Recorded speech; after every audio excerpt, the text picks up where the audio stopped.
மாணவர்கள் அனைவருக்கும் வணக்கம். காமராஜர் பயிற்சி மையம் திருச்சி. இப்போ டிஎன்யூஎஸ்ஆர்பியில் எஸ்ஐ மற்றும் எஸ்எஃப்ஓ பணியிடங்களுக்கு, அதாவது சப் இன்ஸ்பெக்டர் மற்றும் ஸ்டேஷன் ஃபயர் ஆஃபீஸர் பணியிடங்களுக்கு ஜூன் மாதம் அறிவிப்பு வெளியிடப்படும் சொல்லியிருக்காங்க. இப்போ நம்ம இந்த எஸ்ஐ தேர்வில் சிலபஸ் படி தமிழ் எலிஜிபிலிட்டி டெஸ்ட்டு, தமிழ் தகுதி தேர்வு அப்படின்ற ஒன்று இப்போ கம்பல்சரியாக இருக்கு இல்லையா? ஸோ இதுக்கு 100 வினாக்கள் கேட்கப்படுது. ஸோ நம்ம அந்த தமிழ் தகுதி தேர்வை எப்படி அணுகுவது, அதற்காக மாணவர்கள் எஸ்ஐ எக்ஸாமுக்கு படிக்கிற மாணவர்கள் எப்படி தயாராவது அப்படின்றது தொடர்பான ஒரு முழுமையான விளக்கம். இப்போது தமிழ் தகுதி தேர்வு அப்படின்றது 100 மதிப்பெண்களுக்கு நடத்தப்படுது. எதற்காக? தமிழ்நாட்டில் படித்த மாணவர்கள், அதாவது போட்டித் தேர்வுக்கு தயாராகி கொண்டிருக்கும் மாணவர்கள் தமிழில் போதுமான அறிவை வைத்திருக்கிறார்களா என்பதை சோதிக்கும் விதமாக இந்த தமிழ் தகுதி தேர்வு வைக்கிறாங்க. ஓகே, இப்போது பெரும்பாலும் மாணவர்களுக்கு என்ன பயம் அப்படின்னா, தமிழ் எலிஜிபிலிட்டி டெஸ்ட்டுக்காகவே நம்ம ரொம்ப மெனக்கெட்டு படிக்கணுமா, ஃபோக்கஸ் மொத்தம் தமிழ் எலிஜிபிலிட்டி டெஸ்ட்லேயே இருக்கணுமா அப்படின்றது இந்த பயம் தொடர்ந்துகிட்டே இருக்கும். அப்போ என்ன பண்ணுறோம், நம்ம ஜிகேவை சரியாக படிக்காமல் அதிக கவனம் தமிழ் எலிஜிபிலிட்டிலே கொடுத்துட்றோம். ஸோ அந்த மாதிரியான தவறுகள் நடக்காமல் இந்த பதிவை நீங்கள் தெளிவாக கேட்டிங்கன்னா நடக்காமல் தவிர்த்திடலாம். இப்போது தமிழ் தகுதி தேர்வு அப்படி என்பது அது ஒரு தகுதி தேர்வு தான். அந்த தகுதி தேர்வில் நீங்கள் 100க்கு 40 மதிப்பெண்கள் எடுத்தால் சப் இன்ஸ்பெக்டர் இதில் நீங்கள் தகுதி பெற்றுறீங்க தேர்வில். அப்படி இருக்கும்போது நீங்கள் அதில் 65 மதிப்பெண்கள் 70 மதிப்பெண்கள் எடுத்தால் போதுமானது. நீங்கள் அதில் அதாவது 90 மதிப்பெண்கள் 95 மதிப்பெண்கள் எடுக்கணும். நம்ம போன முறையே பார்த்துருப்போம், தமிழ் எலிஜிபிலிட்டியில் 90 95 எடுத்துகிட்டு ஈவன் சென்டம் கூட போட்டிருப்பாங்க தமிழ் எலிஜிபிலிட்டியில். ஆனால் ஜிகேயில் விட்டுருப்பாங்க, பாஸ் பண்ணியிருக்கவே முடியாது, அந்த கட் ஆஃப்கே வந்திருக்க மாட்டாங்க, 60.5 கட் ஆஃப் உள்ளே வரல. இந்த மாதிரி நிறைய மாணவர்கள் இருந்தாங்க, நம்ம பார்த்தோம். ஸோ அதை நம்ம தவிர்க்கணுன்னா என்ன பண்ணணும் அப்படின்னா, நமக்கு தமிழ் எலிஜிபிலிட்டியில் அதிக கவனம், அதாவது தமிழ்நாட்டில் படித்த அனைத்து மாணவர்களுக்கும், ஈவன் தமிழ்நாட்டில் படிக்காமல் சிபிஎஸ்சிலேயே படித்த மாணவிகள் கூட சாதாரணமாக 60 மதிப்பெண்கள் 65 மதிப்பெண்கள் எடுத்துடுறாங்க தமிழ் எலிஜிபிலிட்டியில். ஸோ தமிழ்நாட்டில் படித்த மாணவர்கள் 100க்கு 99% உங்களுக்கு அடிப்படை தமிழ் மொழி தொடர்பான அறிவு இருக்கும் உங்களுக்கு, சரியா? அதை ஒரு முறை நீங்கள் ரீகலெக்ட் பண்ணால் போதுமானது. இப்போ நமக்கு கொடுத்துருக்கிற தமிழ் எலிஜிபிலிட்டி தமிழ் தகுதி தேர்வில் 100 மதிப்பெண்கள் அப்படி இருக்கும்போது நம்ம 90 மதிப்பெண் எடுக்கணும், 95 மதிப்பெண்கள் எடுக்கணும் கவனம் செலுத்தாமல் ஓரளவுக்கு போதுமான அறிவை நம்ம ஏற்படுத்திக்கிட்டோம்னா போதும். நம்ம எங்கே அதிக கவனம் செலுத்தணும் அப்படின்னா, அதாவது நமக்கு தமிழ்லேயே 10 மதிப்பெண்கள் 10 வினாக்கள் கேட்பாங்க, 5 மதிப்பெண்கள் 10 வினாக்கள் எங்கே சைக்காலஜியில் கேட்குறாங்க. அந்த இடத்துல தான், அந்த பகுதிக்கு தான் நம்ம கவனத்தை கொடுக்கணும்.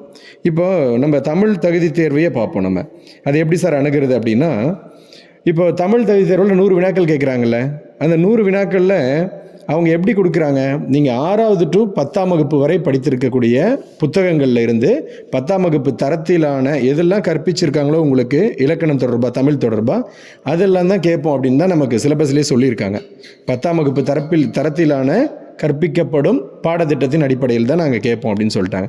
அப்போ நீங்கள் 6th to 10th Tamil book இருக்குது இல்லையா, இந்த தமிழ் புக்கை நீங்கள் வரிசைகரகமாக அப்படியே படிச்சுட்டு அதிலேயே கொடுத்துருக்கிறதே மாணவர்கள் தெளிவாக புரிஞ்சுக்கணும் அப்படின்றனால தான் அந்த இலக்கண பகுதி எல்லாமே அழகாக வரிசைகரகமாக கொடுத்துருப்பாங்க. அடிப்படையிலேருந்து எங்கள் எழுத்து இலக்கணத்துலேருந்து ஆரம்பித்து சொல் இலக்கணம், பொருள் இலக்கணம், அணி இலக்கணம், யாப்பு இலக்கணம், இப்படி வரிசையாக கொடுத்துருப்பாங்க இலக்கணங்களை. நீங்கள் அப்போ அந்த அதாவது சொல் இலக்கணம்னா அதில் சார்பு எழுத்துக்கள் இருக்குது, முதன்மை எழுத்துக்கள் இருக்குது, இந்த மாதிரி வரிசையாக உள்ள நிறைய இருக்குது.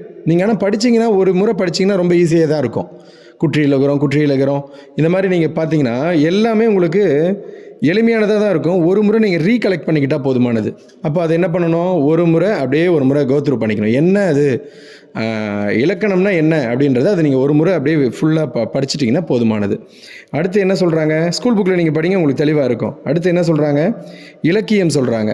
இலக்கியம்னு சொல்லும் போது நம்ம என்ன பார்க்கணும், தமிழர் வரலாற்றிலேயே நம்ம இலக்கியத்தை படித்தோம்னா என்ன படிக்கிறோம், முக்கியமானது 14 மேல் கணக்கு நூல்கள், 14 கீழ்கணக்கு நூல்கள். இதை படித்தோம்னா முடிஞ்சு போச்சு. 14 மேல் கணக்கில் 8 தொகை 10 பாட்டு வந்துருச்சு. அதில் வரிசையாக எல்லா நூல்களும் இருக்க போகுது. 14 கீழ்கணக்கில் அதே மாதிரி தான் இருக்க போகுது. எல்லா நூல்களும் திருக்குறள், நாலடியார் உட்பட எல்லா நூல்களும் 14 கீழ்கணக்கில் வந்துடுது. ஸோ நம்ம தனித்தனியாக பார்க்கும்போது தான் அது ஒரு மாதிரி பெருசாக தெரியும். நீங்கள் ஸ்கூல் புக் எடுத்து வரிசையாக அப்படியே படிச்சுட்டு வந்தீங்கன்னா அது ஆட்டோமேட்டிக்காக நீங்கள் புக்கில் கவர் பண்ணிங்கனாவே எல்லா சிலபஸும் கவர் ஆகிடும். இதில் கொடுத்துருக்கிறது நீங்கள் இங்கே பார்த்தீங்கன்னா ஏதோ தனித்தனியாக கொடுத்த மாதிரி தெரியும். சரியா? இது ஒன்று பார்த்துக்கோங்க. அதுக்கு அடுத்து அப்படியே இந்த தமிழ் அறிஞர்களின் தமிழ் தொண்டும் அப்படின்னு கொடுத்துருப்பாங்க. அதுவும் அதே தான். யார் நம்ம உரைநடை பகுதிகளில் கொடுத்துருப்பாங்க இல்லையா தமிழ் அறிஞர்கள். இப்போ உதாரணத்துக்கு சொல்லணும்னா நம்ம அயோத்திதாசர் சொல்லலாம். இந்த மாதிரியாக இருக்காங்கல்ல, ஈவன் பெரியாரை கூட நம்ம சொல்லலாம். இவங்கெல்லாம் இவருடைய தமிழ் அறிஞர்கள் தொண்டு அப்படின்னா இவங்கெல்லாம் என்ன தமிழுக்காக பங்களிப்பு செய்திருக்காங்க. இது ஒரு எடுத்துக்காட்டுக்கு சொல்கிறேன். இது தமிழ் புக்கில் நீங்கள் படிங்க, நிறைய கொடுத்துருப்பாங்க. இவ்வளோ தான். இதை நீங்கள் ரொம்ப ஆழ்ந்து ரொம்ப படிக்க வேண்டிய அவசியம் கிடையாது. நீங்கள் அந்த இலக்கணத்தை ஓரளவு கற்றுக்கிட்டிங்கனாவே அதில் கேட்குற கேள்விகள் 40 கேள்வி கேட்குறாங்க அந்த இலக்கணத்துலேருந்தே. அந்த 40ல் சாதாரணமாக நீங்கள் 25 to 30 கேள்வி போட்டுருவீங்க. ஒரு அடிப்படையில் தான் இருக்கும். அதுக்கடுத்து இந்த அறிஞர்களின் தொண்டு, அப்புறம் இந்த இலக்கியம், இதிலெல்லாம் நீங்கள் படிச்சிங்கன்னா, நூலாசிரியர்கள் இதெல்லாம் படிச்சிங்கன்னா இதில் தாராளமாக ஒரு 30லேருந்து 35 வினாக்கள். சாதாரணமாக ஓரளவுக்கு ஒரு கோத்ரூ புக்கை கம்ப்ளீட்டாக ஒரு மாதம் ஒதுக்கி நான் கம்ப்ளீட்டாக தமிழ் எலிஜிபிலிட்டிக்காக தயாராகிட்டேன் சார் அப்படின்னா பயப்படவே தேவையில்லை. நீங்கள் 70லேருந்து 75 மதிப்பெண்கள் சாதாரணமாக வாங்கிடலாம். நீங்கள் எங்கே ரொம்ப கவனம் செலுத்த வேண்டிய இடம் எது உங்களுக்கு, அதாவது அதுதான் உங்களுக்கு முக்கியம். இங்கே நீங்கள் 90-95 மார்க் எடுத்து எந்த பிரயோஜனமும் இல்லை. நீ கவனம் செலுத்த வேண்டிய இடம் 10க்கு 10 வினாக்களும் சரியாக போடணும். அது எந்த இடம்னா சைக்காலஜியில் கேட்குறாங்க பாருங்கள். நமக்கு அவங்க என்ன சொல்லிட்டாங்க அதில், அதாவது கருத்து பரிமாற்ற திறன் அப்படின்னு சொல்லியிருப்பாங்க. அதில் நீங்கள் கவனிச்சிங்கன்னா தெரியும். உங்களை அங்கே ரொம்பலாம் டெஸ்ட் பண்ண போகிறதில்ல. நூலாசிரியர்கள் அப்படியே இலக்கிய வரலாறு இதெல்லாம் போய் தமிழறிஞர் தொண்டு இப்படியெல்லாம் கேட்க போகிறதில்ல. அங்கே கருத்து பரிமாற்ற திறன். நீ ஒரு எஸ்ஐயாக செலக்ட் ஆகிற ஒரு கேண்டிடேட், ஒரு எஸ்எஃப்ஓவாக செலக்ட் ஆகிற கேண்டிடேட்டுக்கு சரியான தகவல் அறியும் திறன் இருக்கா? உனக்கு வித்தியாசப்படுத்த உனக்கு தெரியுமா? உனக்கு வார்த்தைகளை வித்தியாசப்படுத்த தெரியுமா? வந்ததுக்கும் வந்தான் அப்படின்றதுக்கும் உனக்கு வித்தியாசம் தெரியுமா? சென்றான், சென்றது, இதுக்கு உனக்கு வித்தியாசம் தெரியுமா? இதை தான் அவங்க டெஸ்ட் பண்ண விரும்புகிறாங்க. ஸோ அப்போ அந்த டாப்பிக்கு அங்கே எப்படி நம்ம படிக்கணும் அப்படின்றத நம்ம கவனிக்கணும். சரியா? அந்த 10 வினாக்களில் தான் நம்ம துல்லியமாக இருக்கணும். 10க்கு 10 நம்ம போடணும். இப்போ அந்த இடத்துல நமக்கு பெரும்பாலும் என்ன கேட்குறாங்க, ஒரு சென்டென்ஸை கொடுத்து என்ன கேட்குறாங்க, இலக்கண குறிப்பு கேட்குறாங்க. அதில் இடம்பெற்றிருக்கிற சொல்லி இலக்கண குறிப்பு கேட்பாங்க. அப்படி இல்லைன்னா நம்ம போன எஸ்ஐயில் கேட்டதே பார்க்கலாம். நம்ம ஆங்கில சொல்லை கொடுத்துட்டு அதுக்கு நிகரான தமிழ் சொல்லை கேட்பாங்க. அப்படி இல்லைன்னா பிரித்தெழுதுகள் கண்டிப்பாக 2 கொஷின் வந்துடுது. பிரித்தெழுதுக, சேர்த்தெழுதுக, இதுலேருந்து 2 கொஷின் வந்துடுது.